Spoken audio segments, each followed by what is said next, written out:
Curso preuniversitario Pensum, Matemática, módulo 7, Trigonometría, segunda parte. Comenzaremos estudiando las gráficas de las funciones seno, coseno y tangente.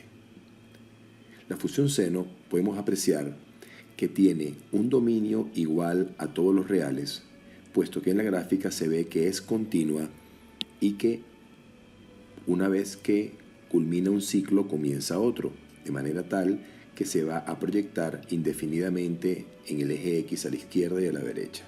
En el eje Y, sin embargo, tiene una limitación porque solo va a tener valores entre -1 y 1, por lo cual su rango es -1 y 1. Y su período es 360. ¿A qué se refiere el tema del período?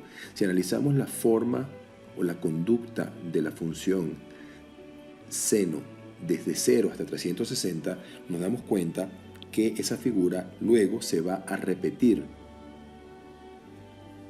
de manera continua e indefinida hacia la izquierda y hacia la derecha. El período es entonces de 0 a 360. La función coseno es muy similar, una gráfica muy parecida, tiene también dominio en los reales, como se puede apreciar en la gráfica. El rango es de -1 a 1, igual que en el caso de la función seno, y el período igualmente es 360. Se puede apreciar que es la misma gráfica, solo que está desplazada horizontalmente.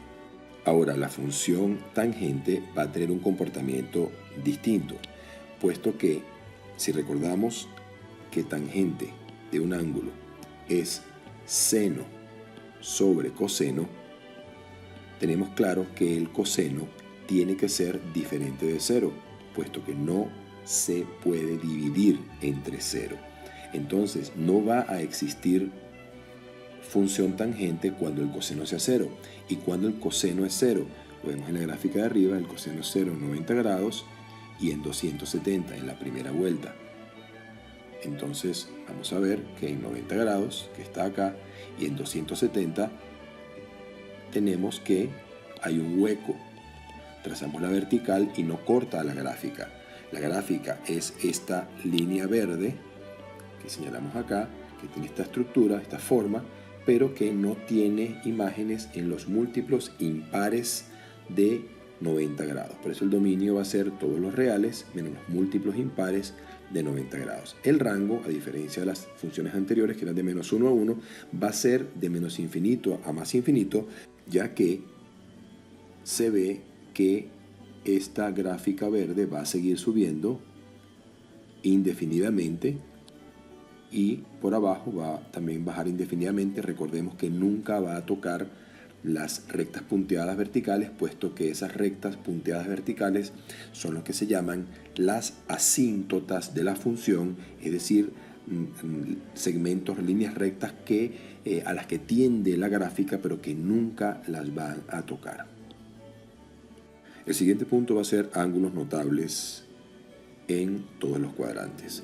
Habíamos visto en el mapa mental anterior cómo los ángulos 30, 45 y 60 eran considerados notables por su frecuencia y su importancia, y nos aprendíamos de memoria su seno, coseno y tangente, 30, 45 y 60. Pero vamos a ver ahora que existen ángulos equivalentes en el segundo cuadrante, tercer cuadrante y cuarto cuadrante. Y lo que tenemos que aprender es cada fórmula que sirve para hacer la conversión, de manera tal que al dominar estas fórmulas no tenemos que recordar de memoria cada uno de estos valores que están en el cuadro, sino simplemente recordando las fórmulas vemos que 30 se va a representar como 180 menos 30, va a ser 150, 180 más 30 es 210, 360 menos 30 es 330, y así sucesivamente vamos a manejar cada uno de estos números sin tener que memorizarlos.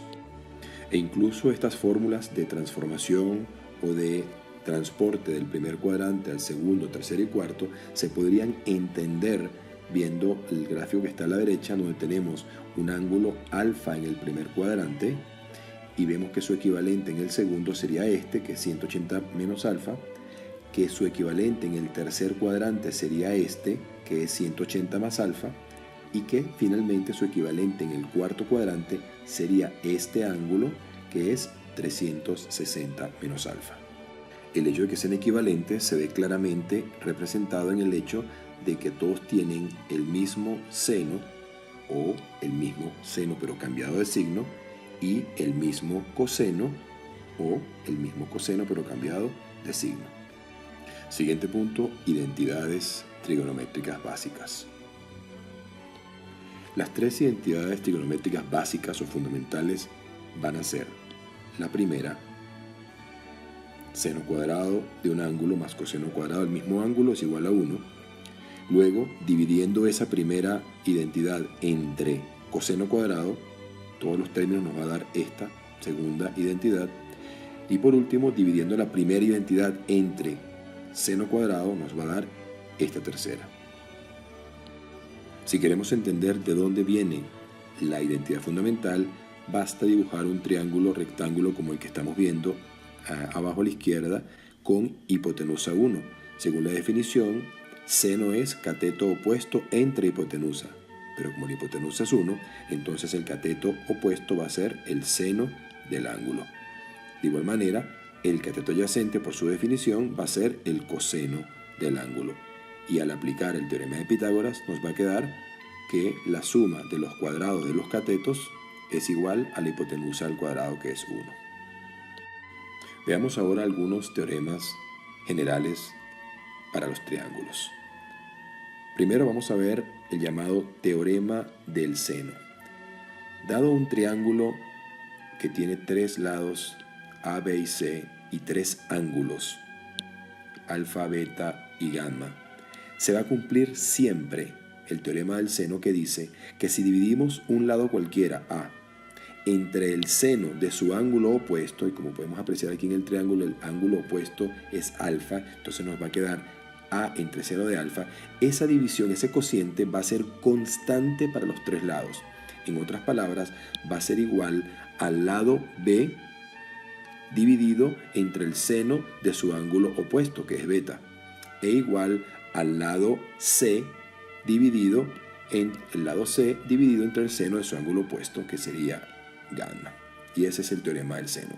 Ahora también tenemos el teorema del coseno, que nos dice, el teorema del coseno es como una especie de teorema de Pitágoras pero ampliado, que cualquier lado al cuadrado es igual a la suma de los cuadrados de los otros dos lados menos el doble producto de esos lados multiplicado por el coseno del ángulo que esos dos lados forman. Como podemos apreciar, B y C forman el ángulo alfa.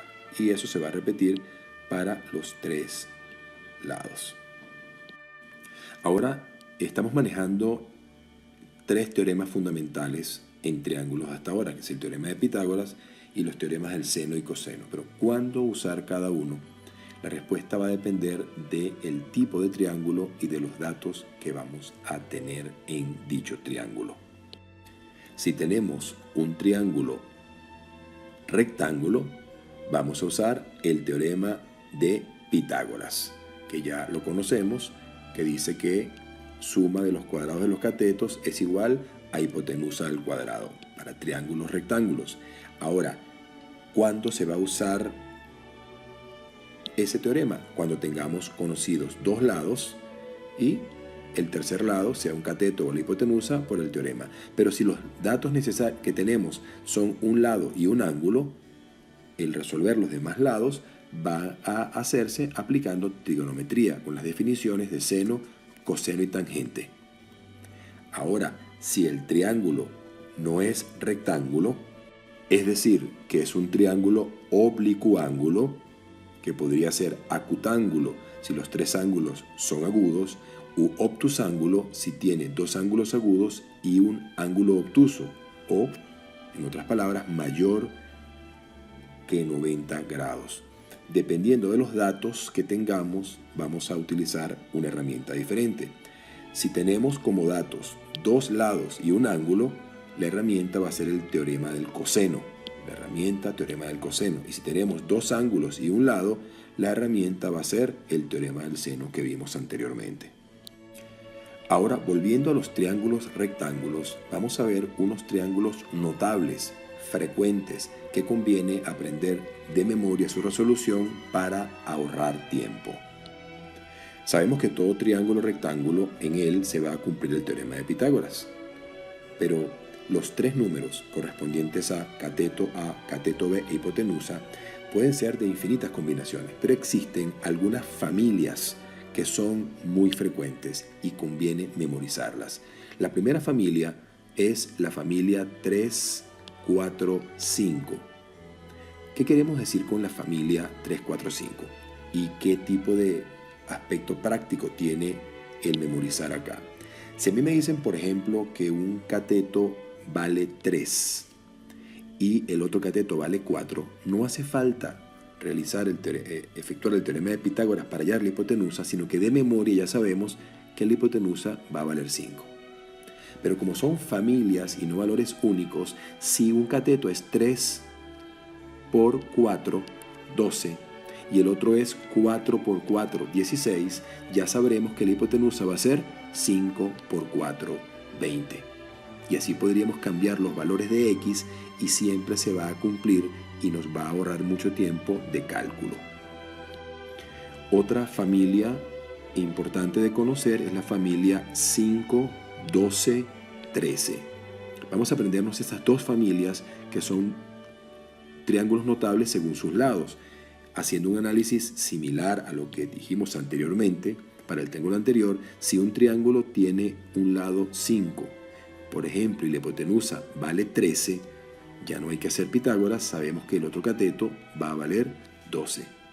Y si en vez de ser 5, el primer cateto es 5 por 3, 15, y el segundo cateto es 12 por 3, 36, ya sabemos que la hipotenusa va a ser 13 por 3, 39. Vamos a ver ahora triángulos notables según sus ángulos. Es muy común tener presencia en exámenes y en preguntas, en ejercicios, el triángulo rectángulo cuyos ángulos son 30, 60 y 90. Lo que vamos a aprender de ese triángulo para resolverlo rápido es que si llamamos C al cateto más corto, que es el que está frente al ángulo de 30 grados, la hipotenusa va a ser siempre el doble de ese cateto corto. Y el cateto más largo, que es el que está frente a 60, va a ser el mismo valor del cateto corto multiplicado por raíz de 3. Por ejemplo, si el cateto corto vale, digamos, 9, sabemos entonces que la hipotenusa va a ser el doble, es decir, 2 por 9, 18. Y el cateto largo va a ser 9 por raíz de 3. Si el dato en su lugar fuera el cateto largo, vamos a suponer que vale 8, el cateto corto va a ser 8 entre raíz de 3, que es 8 raíz de 3 entre 3. Y la hipotenusa el doble, que sería 16 raíz de 3 sobre 3.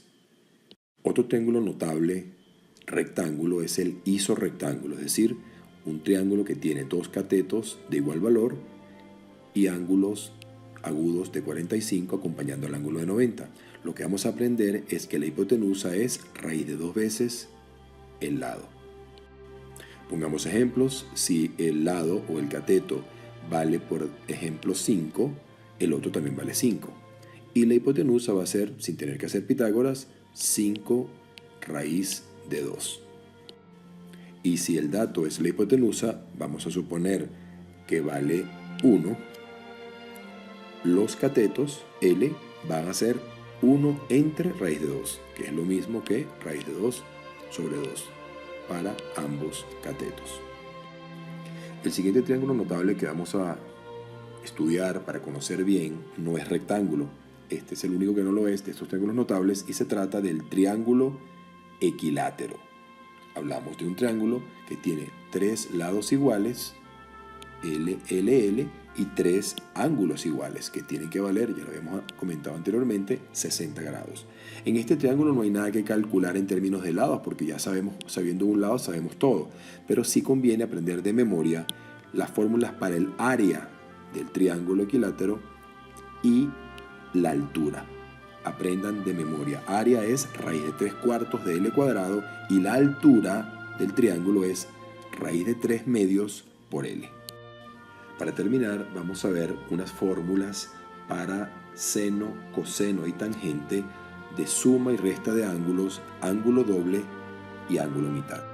Para suma o resta de ángulos, alfa más menos beta, vamos a aprender que el seno de alfa más menos beta va a ser el seno del primer ángulo por el coseno del segundo, más menos respetamos el mismo signo que se encuentra en la operación entre los ángulos, seno del segundo por coseno del primero. Si ahora hacemos que en esta fórmula alfa más menos beta el valor de beta sea también alfa y tomamos el signo más, nos va a quedar alfa más alfa, que es igual a 2 alfa. Sustituyendo entonces, en vez de beta alfa en ambas partes de la fórmula, nos va a quedar que el seno de 2 alfa va a ser 2 veces seno de alfa coseno de alfa. Para el caso de coseno de suma o diferencia de ángulos, nos va a dar coseno del primero por coseno del segundo. Cambiamos el signo, si es menos ponemos más y si es más ponemos menos, y luego seno del primero por seno del segundo. Coseno, coseno, seno, seno. Ahora, haciendo la transformación para convertir la fórmula en 2 alfa, nos va a quedar que es coseno cuadrado del ángulo menos seno cuadrado del ángulo. Luego tangente de suma o diferencia, nos va a quedar tangente del primero, respetamos el signo, más o menos menos, tangente del segundo, y en el denominador 1 cambiamos el signo, tangente del primero por tangente del segundo. Haciendo la misma transformación para 2 alfa, nos va a quedar 2 tangente de alfa sobre 1 menos tangente cuadrado de alfa. Y por último, para el ángulo alfa medios, vamos a memorizar esta fórmula para el seno. Y si la memorizamos, la del coseno es idéntica, solo que con un signo más en el numerador. Y la tangente es esta fórmula o la que podría obtenerse si dividimos seno entre coseno. Los dos de los denominadores se cancelan y me quedaría otra fórmula equivalente para la tangente de alfa medios, que sería 1 menos coseno de alfa sobre 1 más coseno de alfa.